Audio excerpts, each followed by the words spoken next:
Hello student, आज हम inverse trigonometric function का प्रिंसिपल वैल्यू डिस्कस करेंगे इस वीडियो में। तो प्रिंसिपल वैल्यू क्या होता है, हम कैसे निकालेंगे, कौन सा फंक्शन का क्या प्रिंसिपल वैल्यू है, ये हम पहले बोलेंगे। पहले हम लिखेंगे function y is equal to sine inverse x। ये डोमेन होगा -1 lesser equal to x lesser equal to 1 plus 1। मतलब क्या है, हम अगर ऐसे लिखेंगे x is equal to sine y, मतलब ये साइन y का वैल्यू होता है -1 से +1 का अंदर में, और कुछ जितना भी वैल्यू है इसका अंदर नहीं होगा। और ये प्रिंसिपल वैल्यू का रेंज होगा -π/2 lesser equal to x lesser equal to π/2। Sorry, ये y होगा प्रिंसिपल वैल्यू, ये y का वैल्यू होगा। मतलब साइन इनवर्स x का अगर प्रिंसिपल वैल्यू लेंगे तो -π/2 से +π/2। अगर x 0 से बड़ा होता है तो ये हमारा हो जाएगा 0 lesser equal to y lesser equal to +π/2।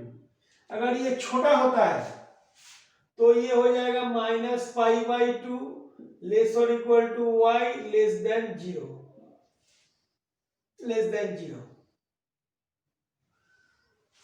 तो हम एक वैल्यू लेके देखते हैं, साइन इनवर्स ऑफ हाफ, इसका क्या होगा, साइन इनवर्स ऑफ साइन π/6 मतलब π/6।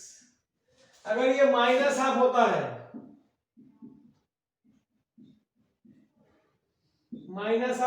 तो क्या होगा, sine inverse of sine of -π/6, तो ये हो गया -π/6।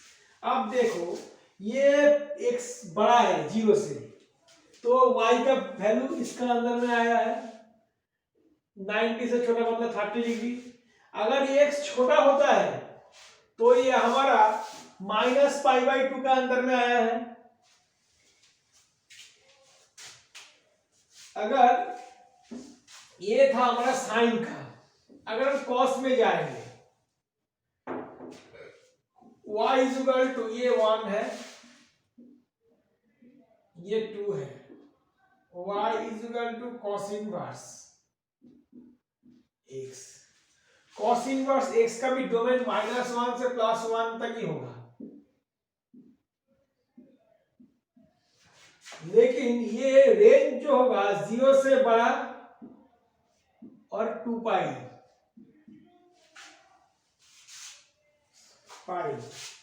मतलब फर्स्ट क्वाड्रेंट में, वैसे मतलब ये दोनों क्वाड्रेंट में।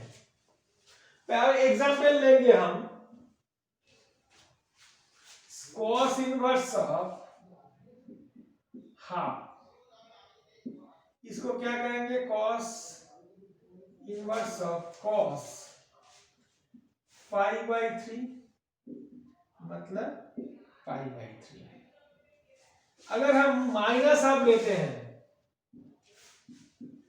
माइनस हाफ, तो क्या हो जाएगा, cos इनवर्स ऑफ cos π-π/3।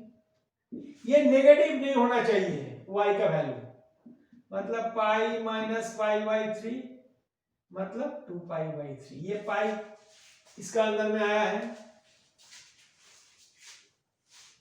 तो ये भी 0 lesser equal to y lesser equal to π/2।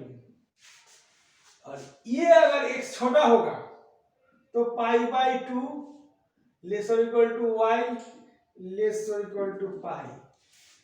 क्योंकि अगर हम ऐसे क्वाड्रेंट देखेंगे 0 to π/2 में cos पॉजिटिव है और π/2 से π cos नेगेटिव है, इसीलिए हम इसको ऐसे ब्रेक करके रेंज लिया है।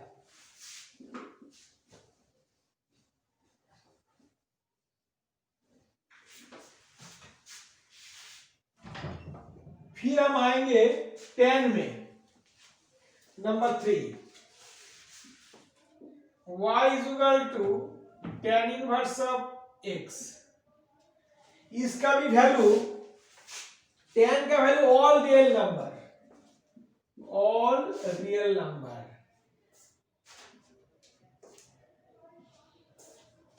इसका कोई भी रियल नंबर हो सकता है। इसका रेंज होना चाहिए -π/2 से +π/2 तक। अगर ये x 0 से बड़ा है तो ये हो जाएगा y लेस और इक्वल टू π/2। अगर ये 0 से छोटा है तो ये हो जाएगा -π/2 लेस y लेस 0।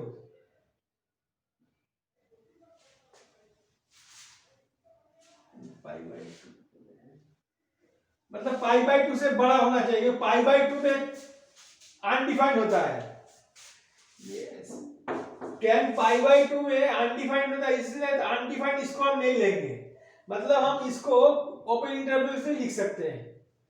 ये थोड़ा ध्यान में रखना, क्योंकि ये लेस देन π/2 है, नॉट लेस और इक्वल टू। ये लेस और इक्वल टू नहीं, लेस देन, लेस π/2, मतलब tan का जो वैल्यू है वो π/2 में अनडिफाइंड है, इसीलिए हम लेस और इक्वल टू नहीं लेंगे। tan 0 में 0 होता है। Number 4, y is equal to cosec inverse x।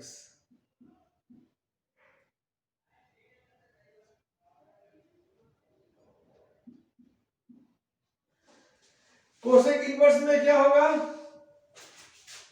x greater equal to 1 और x लेस और इक्वल टू -1। ये 1 से बड़ा होना चाहिए और छोटा होना चाहिए। ये रेंज भी ऐसे साइन के अंदर में आएगा।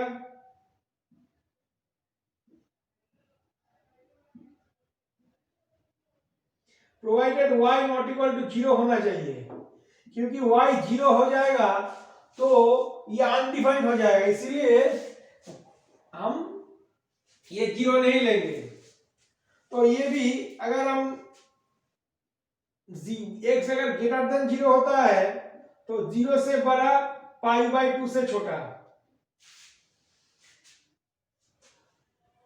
अगर ये 0 से छोटा होता है मतलब -π/2 लेस और equal to y less than 0, क्योंकि हम पहले अगर y 0 होता है मतलब y is equal to cosec inverse x, तो 1/y इज इक्वल, मानो ऐसे हम किया है तो ये x is equal to cosec y। अगर x 0, अगर y 0 होगा तो ये कोसेक, अगर ऐसे हम लिख सकते हैं, is equal to sine inverse of 1/x। अगर x को हम लेंगे, अगर 0 से छोटा होगा, अगर y 0 हो जाएगा तो ये 0 इज इक्वल टू 1/x, मतलब x 0 होना नहीं चाहिए तो अनडिफाइंड हो जाएगा फंक्शन। ये हमारा 3 4 हम लिखा है।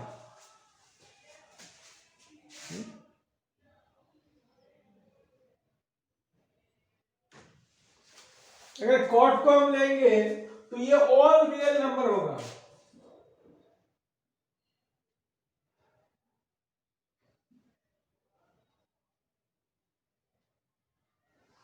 ऑल रियल नंबर, और ये होगा 0 से बड़ा,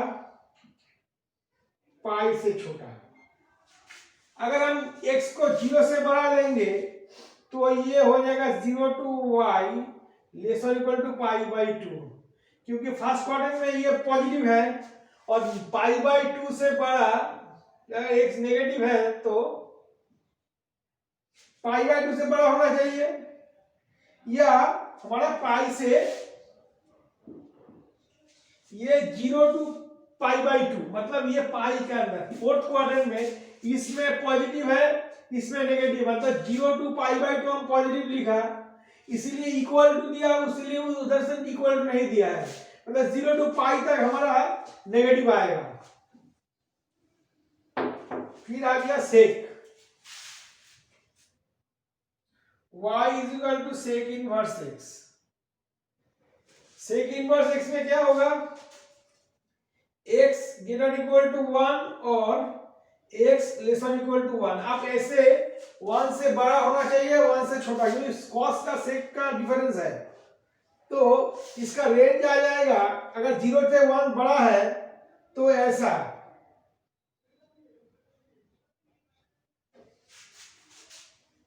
y नॉट इक्वल टू 0, और अगर हम x ग्रेटर देन 0 होगा तो ये हम लेंगे y less than π/2 first quadrant में। अगर नेगेटिव होता है π/2 से बड़ा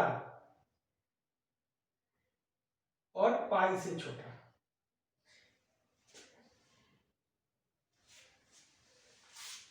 ये हमारा टेबल है।